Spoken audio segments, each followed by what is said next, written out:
Bonjour à tous, l'été est bien là, c'est un super moment pour faire du vélo et du coup, j'en ai profité pour regarder 2 ou 3 petites courses de vélo et notamment le Dauphiné Libéré et j'ai pas été déçu parce que nous avons vu des choses assez extraordinaires sur le Dauphiné Libéré qui confirment tout ce qui avait pu être vu en 2024 sur le Tour de France.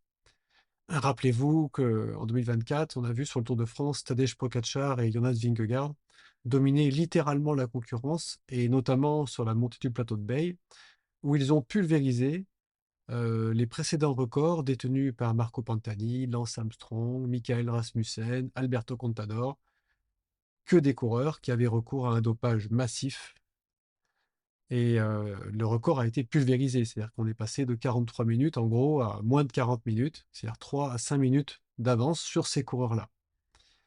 Donc, waouh, il y a de quoi se poser des questions. Comment c'est possible qu'on batte des coureurs qui avaient des niveaux pareils aujourd'hui? Eh ben, cette année, dans la montée de Valménier, au Dauphiné Libéré, on avait une longue ascension en fin d'étape, après avoir monté deux cols difficiles avant, le col de la Madeleine et la Croix de Fer. Donc, c'est pas des petites montées. Et dans cette dernière ascension, eh bien, Tadej Pogačar s'est littéralement envolé. En gros, il a laissé sur place le petit groupe de favoris qui s'est présenté au pied du col. Et sur 16 kilomètres, ces coureurs ont perdu quasiment 4 minutes. Heu, Vingegaard termine pas très loin, hein, une poignée de secondes. Derrière, Lipovic vers 1 minute 20 et Remco Evenepoel à peu près le double, environ 2 minutes 30. Donc les écarts sont quand même conséquents et bah, du coup, comme c'est une montée assez facile à évaluer et ben, on peut calculer la puissance de Jonas Vingegaard avec l'outil qu'on a mis en ligne d'ailleurs sur le site Vélo 2 Max. Et sur cette montée, il a réalisé quasiment une performance similaire à celle du plateau de Bay, c'est-à-dire qu'il a avalé, pendant environ 39 minutes, la montée de Valmélier à 450 watts de puissance étalon. Quand je dis étalon, ça veut dire qu'on considère que tous les coureurs font 70 kilos, c'est-à-dire qu'on ramène le poids des coureurs à 70 kilos. Ça, en gros, c'est équivalent à donner des watts par kilo. Et pour que ce soit plus parlant, on le met en étalon 70 kilos, ce qui représente 450 watts. Donc, si vous êtes cycliste et que vous avez un 14 de puissance, vous devez savoir que 450 watts, c'est vraiment violent. Et à tenir pendant 40 minutes, c'est très difficile. Impossible, pardon. Et donc, évidemment, c'était une étape intéressante. On a vu notamment aussi le jeune Paul Sexas, hein, prodigieux, il faut reconnaître, hein, remarquable, parce qu'il sort des juniors. Et bah, il est là, quoi. Ce jour-là, il s'installe à la sixième place du classement général. Il termine dans ce petit groupe à 3 minutes 50, avec Guillaume Martin, entre autres. Donc chapeau quoi, c'est vrai que c'est une très grande performance de ce jeune cycliste qui est remarquable, déjà depuis les cadets, hein. Il est top niveau chez les cadets, top niveau chez les juniors, donc ça fait quelques années qu'il est déjà au top niveau et les journalistes se sont un petit peu enflammés. C'est vrai, il y a de quoi, mais il faut tout de même, replacer les choses un peu, je dirais dans un contexte pour analyser plus finement. Heu, Perdre 4 minutes, en réalité, dans les 12 derniers kilomètres de l'ascension, ça représente une différence colossale. Puisqu'en fait, si Pogacar, lui, est monté toute la montée en moyenne à 450 watts, le groupe de Paul Sexas est monté à 394 watts à peu près. Ça fait une sacrée différence, environ 12% d'écart. Mais surtout, dans les 12 derniers kilomètres, c'est là que l'écart s'est produit. Et sur les 12 derniers kilomètres, en réalité, le groupe Paul Sexas est monté beaucoup moins vite, en réalité, autour de 365 watts. C'est-à-dire que ce groupe-là décline tout au long de l'étape et également dans l'ascension. Ils sont montés beaucoup moins vite sur la fin qu'au début de l'ascension. Ce qui n'est pas du tout le cas de Pogacar et Vingegaard qui ont monté une allure quasiment constante. Donc l'écart, en réalité, dans les 12 derniers kilomètres, ce qui sépare le groupe Paul Sexas du duo de choc, c'est environ 17 à 19% de puissance. Et ça, c'est un delta qui est impossible à combler. Ok, à ce niveau-là, c'est impossible à combler, à moins d'avoir recours au même protocole qu'on ne connaît pas, utilisé par les deux avions de chasse qu'on voit sur le Tour de France depuis quelques années. C'est impossible à combler dans des conditions normales. Donc voilà un petit peu pour dresser le cadre, hein. C'est comme ça que ça s'est passé, cette étape. Donc on a des performances stratosphériques. Ce qu'on peut dire également, c'est que on a vu également il y a d'autres éléments intéressants. J'ai regardé Bruno Ramirail, il a publié sur Strava bah, toute la course, donc avec les données puissance. Et donc, je suis allé voir ce qu'il a publié. Et c'est très intéressant parce que Bruno Armirail, dans le premier col, il a développé pendant 40 minutes 427 watts.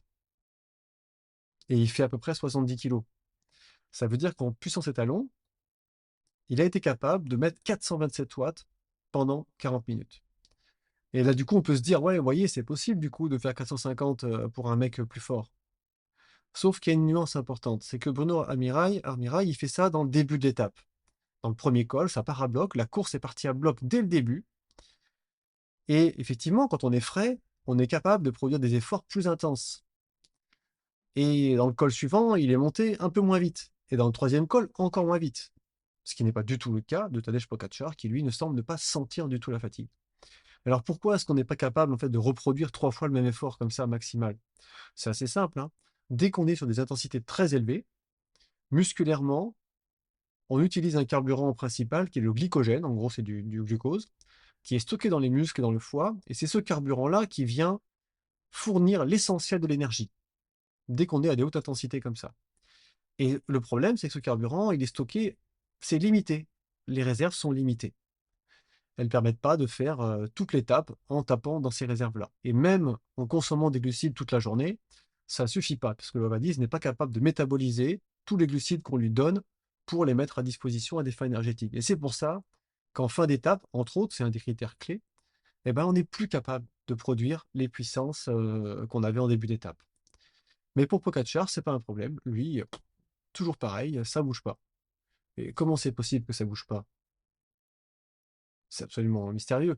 Hein, non, aucun être humain normalement constitué est capable de se mettre comme ça à la planche toute la journée et à la fin, il monte pareil. D'autant plus que Pogacar, en plus, avec une certaine insolence, à l'arrivée, il explique qu'il s'est relâché dans le dernier kilomètre pour commencer sa récup pour avoir moins de home trainer à faire. Sans blague, extraordinaire, quoi. Le mec, il se promène tellement qu'il se relâche à la fin. Il termine, même pas fatigué, il n'est pas marqué, pas de problème. Euh, on sait un petit peu en réalité comment il est possible de terminer aussi frais et ne pas perdre de puissance tout au long de l'étape. C'est-à-dire, dès les années 2000, quand on a compris dans le monde du sport que l'EPO était largement utilisé, notamment dans le cyclisme, il y a eu quelques recherches qui ont été faites. Et il y avait une étude en Espagne où on avait testé des cyclistes dopés à l'EPO. Et les professeurs qui avaient fait l'expérience avaient constaté que sous EPO, donc autrement dit avec plus de globules rouges, une plus grande capacité à oxyder les glucides, les lipides, etc., ils avaient constaté que les cyclistes terminaient beaucoup moins épuisés à la fin de n'importe quelle épreuve et ils consommaient beaucoup de lipides, bien plus qu'en temps normal. Autrement dit, ils avaient haussé le seuil à partir duquel les lipides ne sont plus utilisés. C'est-à-dire qu'en eux, dans leur mélange énergétique, ils pouvaient utiliser plus de lipides que les autres. Et c'est quelque chose qui se comprend, qui est assez logique, parce qu'en réalité, si vous devez fournir, par exemple, 100 kilocalories ou 100 kilojoules, voilà, on va aller en kilojoules, d'énergie, eh bien, il vous faudra plus d'oxygène pour les fournir avec les lipides qu'avec les glucides. Parce que le rendement métabolique, biochimique est un peu moins bon avec les lipides. Alors ça, en bioénergétique, on parle on vérifie ça en utilisant le quotient respiratoire. Voilà, quand on dit quand il est à 1, c'est qu'on consomme essentiellement du glucose. Quand il est à 0,7, c'est qu'on tourne sur les lipides. Donc en fait, le rendement énergétique des lipides, il est moins bon. Ça demande plus d'oxygène. Et donc pour être capable d'oxyder des lipides à haute intensité toute la journée, il faut avoir une capacité de transport d'oxygène colossale. Voilà, donc ça, c'est quand même déjà pour poser quelques éléments de bioénergétique pour comprendre ce qui se passe.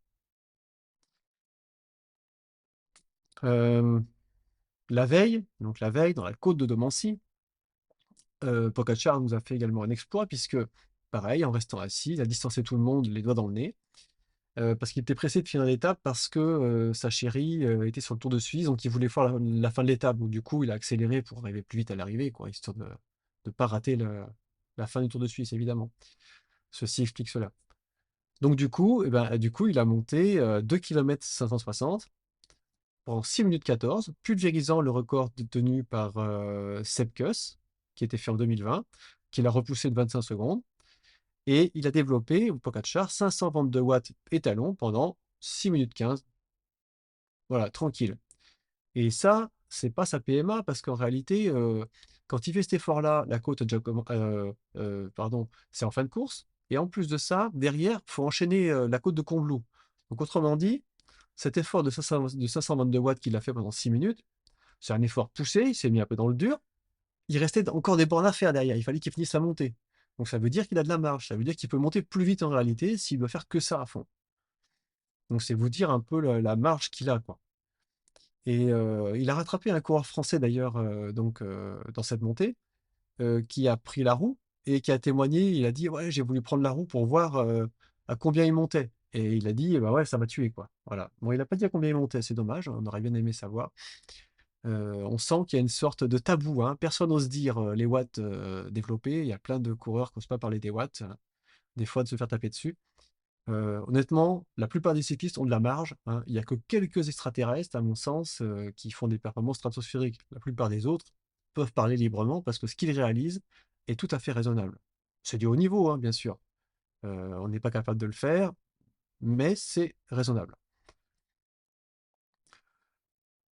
Hem Et on peut dire vraiment que Tadej Pogačar et même Vingegaard, hein, réalisent des trucs hors normes, anormales, parce qu'il y a eu une grande publication scientifique qui a été faite à partir des datas de puissance des coureurs cyclistes sur 4 équipes cyclistes professionnelles entre 2013 et 2021. Ça veut dire que pendant 8 ans, il y a une équipe, l'équipe du professeur Valenzuela, qui ont archivé les datas de 4 équipes cyclistes professionnelles, avec des leaders de grands tours notamment aussi, et pour voir, comparer un petit peu, voir un peu quelles sont les limites, les puissances développées par les cyclistes.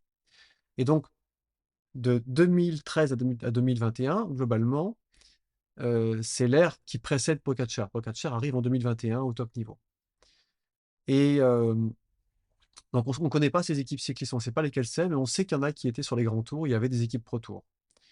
Et donc, les résultats de ces 8 années d'archivage des data montrent que globalement, entre 2013 et 2021, les coureurs cyclistes, les meilleurs du monde, sont capables de développer environ 427 watts pendant 30 minutes. Voilà, c'est à peu près, voilà, c'est la barre des meilleurs, quoi. Ceux qui jouent les classements des grands tours. Ça fait 6,24 watts par kilo. Tadej Pogačar, lui, il est à peu près à 460 watts pendant 30 minutes, c'est-à-dire 7 watts par kilo. C'est pas du tout le même monde, c'est une catégorie au-dessus. Mais largement une catégorie, c'est presque 2 catégories au-dessus.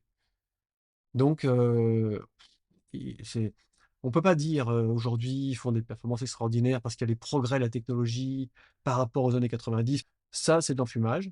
Parce que là, on parle des performances de 2013-2021, d'une période où on a vu des performances en nette régression par rapport aux années 90 et 2000, à l'époque Armstrong.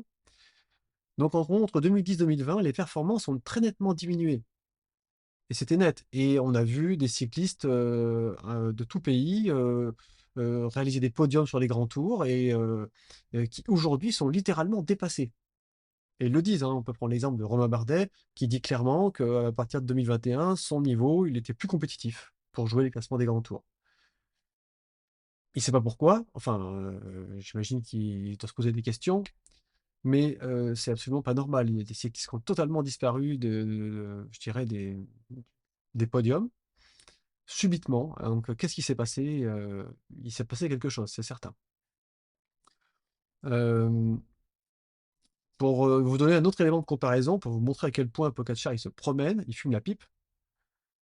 Heu, sur le Giro, Wout van Aert a publié quelques données de puissance, sur une étape. Il a expliqué, il a publié une copie d'écran et il a développé 518 watts pendant 10 minutes. Alors, Wout van Aert, il fait 78 kilos, hein, c'est un gros bébé. Et puis il y a des rumeurs qui courent comme quoi il aurait expliqué, sur qu'il a réalisé pendant 1 heure sa plus grosse puissance, autour de 430 watts pendant 1 heure, voilà, et que c'est son record. Et donc c'est des données cohérentes, c'est-à-dire que 518 watts pendant 10 minutes, 430 pendant 1 heure, c'est cohérent. Et du coup, ça permet de voir que globalement, Wout van Aert, heu, si on veut que Pogačar roule à la même vitesse que Wout van Aert dans la montée de Valménier, par exemple, eh bien, il faut mettre à Pogačar 8 kilos dans les sacoches. 8 kilos, si vous connaissez le poids d'une boule de pétanque, hein, on va bien avoir 15 à 16 boules de pétanque qu'on lui met dans les sacoches pour que quand même Pogačar soit à peu près au même niveau de Wout van Aert, qui est quand même pas un petit coureur, quoi. OK, c'est un multiple champion du monde de cyclo-cross, enfin, c'est une machine à rouler. Voilà, je veux dire l'écart, il est monstrueux, monstrueux. Heu, il y a aussi une autre anecdote assez rigolote qui a été rapportée par Geraint Thomas. C'est Geraint Thomas qui raconte que sur Liège-Bastogne-Liège, cette année, en début d'étape, dans une côte un peu difficile, Tadej Pogačar vient le voir, l'interpelle et tout, comment ça va et tout, puis il commence à taper la causette, je vais aller m'acheter une montre demain, je sais pas quoi. Et ils sont à 420 watts, c'est ce que dit Geraint Thomas, et il lui a pas dit à ce moment-là, mais il avait envie de lui dire, hé mec, moi j'ai pas envie de discuter si tu veux, là il faut que je respire. Et Geraint Thomas, donc je mets le lien de l'article, hein, donc vous trouverez en description de l'article où je raconte tout ça. Et Geraint Thomas, en fait, il dit à la fin, dans cette anecdote, il dit, mais en fait, le mec, il a un niveau au-dessus de tout le monde, quoi. Et honnêtement, dans Liège-Bastogne-Liège, moi, j'ai regardé juste un petit bout, j'ai regardé la fin, et il se trouve que j'ai vu le moment où Pogačar, il s'en va. Mais alors, quand il attaque dans Liège-Bastogne-Liège, il part, personne bouge une oreille, hein. Personne n'essaye, même pas la peine. Il s'en va tranquille. Bon, une fois qu'il est parti, qu'il a pris 100 mètres, 150, 200 mètres, allez, quand même, derrière, on commence à se bouger un peu. Il y a 4 coureurs qui sortent du peloton, en s'employant à bloc, hein. Il y a notamment Julien Alaphilippe qui est dedans. Et ces 4 coureurs, pendant 10 bornes, ils vont se relayer à bloc. Et on voit vraiment les images où Julien, il est à bloc, il se met vraiment à la planche avec les 3 autres. Et en fait, sur ces 10 bornes où les 4 mecs se mettent à la planche, ils perdent 1 minute sur Pogačar. Tout va bien, le mec tout seul, il s'en va, il respire pas quasiment. Et voilà, il perd 1 minute, 1 minute en 10 bornes. Et derrière, Poggi n'a plus qu'à gérer son avance tranquillement, tout va bien. Donc, alors, on a affaire à un truc tout à fait surnaturel, hein, faut pas se voiler la face. Euh, ce qu'on peut, enfin, pour moi, ce qui est évident, c'est qu'aujourd'hui, là, ces quelques coureurs, ils surpassent les mecs qui étaient des full power dans les années 90, hein. Bjarne Riis, Miguel Indurain, Marco Pantani, tous ces coureurs-là qui avaient des puissances de fou sont dépassés. Jan Ullrich également, ils sont surpassés. Et c'était pas arrivé, hein, même Armstrong n'était pas au niveau de ces chaudières des années 90. Et pourtant, Armstrong, on sait qu'il tournait tout ce qu'il pouvait, hein. Et dans les années 2010-2020, on était encore en dessous. Et c'est seulement là, depuis le début des années 2020, qu'il s'est passé quelque chose où on voit quelques coureurs qui survolent littéralement les débats. Et évidemment, il y a un truc qui cloche. Et on ne peut pas du tout l'expliquer avec les progrès du matériel, dans la nutrition, etc. Parce que sinon, c'est tout le peloton qui monterait d'un cran. Et c'est pas le cas, c'est pas tout à fait tout le peloton. Ok, on est loin de ça. Il y a quelques coureurs qui en sont capables, et c'est loin d'être tout le peloton. Et donc, il est légitime de se poser des questions. On sait que globalement, ce qui a permis aux cyclistes dans les années 2010-2020 d'être à un très bon niveau, mais sans jamais pouvoir égaler les années EPO, c'est qu'il y a eu vraiment ce qui s'est généralisé, c'est des stages en altitude, avec des chambres hypoxiques que les coureurs installent chez eux. Du coup, ils peuvent s'entraîner en altitude. Quand ils rentrent chez eux, ils ont encore la possibilité de continuer à se mettre en simulation d'altitude. Donc, il y a des protocoles comme ça qui sont mis en place, qui permettent tout de même de maintenir un niveau de capacité de transport d'oxygène via le sang au-dessus de la norme, légèrement au-dessus. Globalement, de ce que j'ai pu lire, tout ce que j'ai pu lire sur le sujet, c'est, on va dire, j'ai une fourchette 4 à 6% d'amélioration de votre VO2 max et de votre PMA en utilisant des stages en altitude, si vous répondez bien au stage, si vous avez une bonne capacité d'adaptation à l'altitude. Donc, c'est ce qui a permis à de nombreux cyclistes de pouvoir être à des très bons niveaux, mais sans jamais pouvoir surpasser l'époque EPO, hormones de croissance et compagnie. Et je pense il faut essayer de comprendre ce qui se passe, parce qu'il se passe quelque chose d'anormal dans le vélo, hein, ce qui est évident. Et donc, il y a eu tout un tas de rumeurs. Alors, j'ai récemment vu l'année dernière, on a parlé du monoxyde de carbone, que les coureurs cyclistes inhalaient un gaz qui, en gros, leur permettait de stimuler la production endogène de PO. donc cette hormone qui augmente la production de globules rouges. Honnêtement, je suis allé lire l'étude en question qui parle de ça. C'est une étude où globalement, dans l'étude, il est rapporté que cela a augmenté, la masse d'hémoglobine de 4,8 et il y a un raccourci qui a été fait en disant, du coup, ça augmente le VO2 max et la PMA d'autant. En réalité, quand on lit l'étude, on s'aperçoit que, le VO2 max a quasiment pas changé. C'est des sportifs de niveau modeste, hein, ils ont un VO2 max qui est passé de 56 à 57 en gros, donc c'est pas vraiment significatif. La PMA sur le test, c'est passé de 342 watts à 350 watts, ce qui est pas non plus significatif parce que l'outil de mesure qu'ils ont pour les watts, c'est un outil qui a une précision de plus ou moins 2 à 3. Donc la différence qu'on a là, elle est gommée par la certitude de mesure. Donc franchement, ça me paraît être, il faut se méfier un petit peu. Des fois, il y a des publications et tout le monde s'enflamme. Ouais, nouvelle méthode miracle, etc. C'est vrai dans l'entraînement, c'est vrai dans la nutrition. Et quand on lit en détail l'étude, on s'aperçoit que c'est quand même pas tout à fait vrai. Et puis n'oublions pas un point, c'est que tester des sportifs de niveau modeste et espérer que les gains qu'on va avoir chez les sportifs moyennement entraînés sera similaire sur des sportifs très entraînés, c'est pareil, c'est rarement vrai, hein. Au contraire, souvent, plus vous êtes très entraîné, moins ce qui marche chez les gens peu entraînés, moins c'est efficace. C'est ce qu'on observe dans la plupart des cas. Donc il serait bon de chercher un peu ailleurs, voir est-ce qu'il n'y a pas autre chose. Alors récemment, il y a un documentaire allemand qui est sorti, là, le 20 juin, il y a quelques jours, où dans ce documentaire, il est question de, justement de reparler du dopage dans le cyclisme.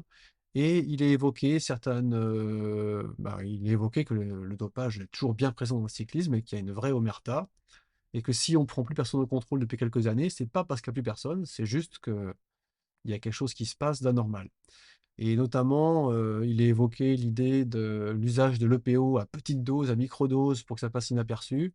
Donc, je pense qu'il existe plein de protocoles possibles en réalité, hein. Souvent, les méthodes de dopage peuvent largement avoir de l'avance sur les méthodes de détection. Il y a plein de façons de tricher en utilisant différents produits qui ont le même effet, mais comme c'est pas la même molécule, et ben on cumule l'effet de molécules différentes, toujours en restant en dessous des radars au niveau des contrôles antidopage. Ça, c'est une méthode courante et qui, à mon avis, est toujours utilisée. Mais il y a aussi autre chose que je voulais évoquer. Je ne sais pas si vous avez entendu parler de cette histoire. C'est un certain Brian Johnson, qui est un Américain, un multimillionnaire, qui est au centre d'un projet personnel de rajeunissement. Donc, c'est un gars qui a décidé de rajeunir, quoi, ou de rester en tout cas jeune. Et donc, il met des millions en fait pour mettre en place des protocoles, pour garder la forme, etc. Il y a un documentaire qui s'appelle Don't Die, que vous pouvez voir sur Netflix, je crois. Et dans ce documentaire, il y a quand même un protocole qu'il met en place qui consiste à aller dans un laboratoire au Honduras qui propose des thérapies géniques réversibles.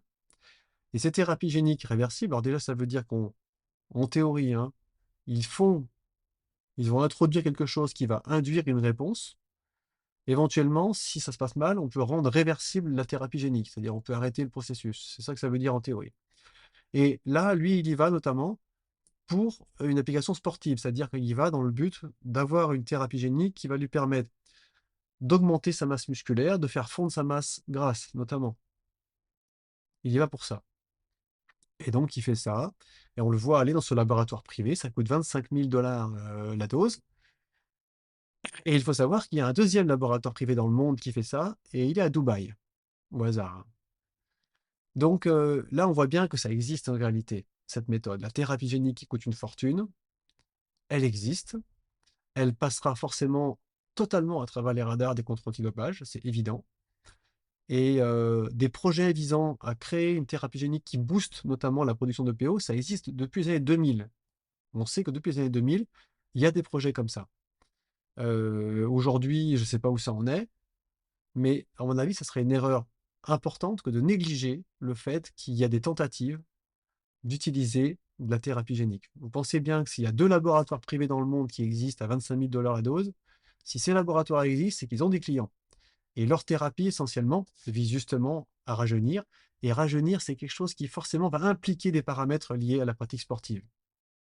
Parce que quand vous avancez en âge, toutes vos capacités physiques ont tendance à décliner tout doucement. Et donc, si vous voulez les maintenir, il faut avoir un protocole qui les booste. Et donc, je ne serais pas du tout surpris que des sportifs de haut niveau ont déjà recours à ce genre de protocole. Mais alors, pas du tout. À mon avis, c'est une piste qu'il faut absolument pas mettre de côté. Et peut-être que dans 10 ans, on apprendra qu'il y avait un paquet de sportifs qui sont allés pratiquer ce genre de thérapie, à mon avis un peu folle, mais ça y regarde. Donc voilà ce que ça m'inspire en fait, ce qui s'est passé sur le Dauphiné Libéré cette année. Et bon, évidemment, que je raconte ça ou pas, ça changera rien. Simplement, j'avais envie de partager ces réflexions. Je vous mets le lien de l'article où j'ai en gros sourcé tout ce que je vous ai expliqué là. Vous pouvez refaire les calculs si vous voulez, hein. Il y a un lien vers l'outil de calcul, c'est super simple, hein. Vous rentrez les caractéristiques de la montée, dénivelé, durée de la montée, le poids du coureur. Il y a des paramètres à régler, mais j'ai tout expliqué. Il y a des tableaux, hein, pour régler la pression atmosphérique, etc. Et vous rendre compte de ce qui se passe. Et donc, moi, un coureur cycliste qui est en fin d'étape, d'une grosse étape de montagne difficile, hein, est capable d'enchaîner donc le troisième col à 25 km/h pendant 40 minutes, sur une pente de quasiment 7%. En plus, dans des conditions thermiques difficiles, parce qu'il faisait chaud. Honnêtement, pour moi, c'est de la science-fiction, hein. Je n'y crois pas une seule seconde. C'est pas possible sans avoir recours à une méthode ergogénique euh, très sophistiquée. Donc voilà ce que je peux en dire. C'est évidemment dommage que les journalistes n'aient pas le courage de s'exprimer, des entraîneurs du monde du vélo aussi, mais ça je peux le comprendre parce qu'il y en a beaucoup qui travaillent dans le monde professionnel, qui travaillent pour des équipes. Donc évidemment, ils ont une certaine réserve, ils peuvent difficilement s'exprimer. C'est un petit monde qui a du mal à avoir la liberté de penser et de parler. Et moi, je me tiens à l'écart du monde cycliste professionnel volontairement depuis longtemps. J'ai jamais voulu travailler dans le monde cycliste professionnel. Et d'ailleurs, j'ai toujours voulu travailler de manière indépendante. C'est le seul moyen, à mon avis, de pouvoir s'exprimer librement, sans faire de l'autocensure, même sans en avoir conscience, hein. Donc, voilà ce que j'en pense de tout ça. Et je termine peut-être en mettant deux petites parenthèses, donc, que je développe un peu. Par exemple, à propos du matériel, on dit beaucoup que le matériel a beaucoup évolué, mais en réalité, dans les ascensions de col, les évolutions du matériel sont pas significatives, puisqu'en fait, ce qui a beaucoup évolué, c'est l'aérodynamisme du vélo, c'est la façon, c'est les freins à disque. Or, les freins à disque, dans une montée de col, ça va rien changer. Donc, il y a des choses qui ont évolué, qui améliorent grandement l'aérodynamisme du vélo et du cycliste, mais c'est très valable à grande vitesse. Dans une montée de col qui se fait pas à 50 km/h, en fait, l'aérodynamisme compte pour pas grand-chose. Idem pour le coefficient de roulement des pneus. Dans la montée de col, ça compte pour pas grand-chose. Et le rendement d'un vélo des années 90 était déjà très bon, hein. C'était des rendements de 98%. Voilà, louche. Je veux dire, le rendement d'un vélo ne va pas passer de 98% à 110%. C'est pas possible. On ne peut pas dépasser 100% de rendement mécanique. Donc le rendement des vélos, en réalité, dans une montée de col, il n'y a pas d'évolution majeure, quoi. C'est peanuts, quoi. Ça explique pas du tout qu'on pulvérise Marco Pantani de 3 minutes dans la montée du plateau de Bay, quoi. C'est juste inconcevable. Donc ça, c'est vraiment un mythe, quoi, qu'il faut démystifier. Et évidemment, c'est facile de dire le matériel a évolué, mais ça, c'est un argument bidon, quoi. Encore faut-il le prouver? Parce qu'il y a des gens qui ont essayé de prouver que le matériel d'aujourd'hui permet de monter l'école plus vite. Ah, il y a une seule étude à ma connaissance, j'en ai parlé, il y a un article qui en parle. Très honnêtement, non. Voilà, ça prouve pas du tout que le matériel est vraiment supérieur. Et il faudrait en faire d'autres, mais honnêtement, voilà, ça c'est un argument pour ne pas voir le problème. Et l'autre point que je veux évoquer, c'est que moi, je trouve pas que Tadej Pogačar est un bon coureur. Indépendamment des qualités physiques, je trouve que tactiquement, psychologiquement, c'est pas un bon coureur.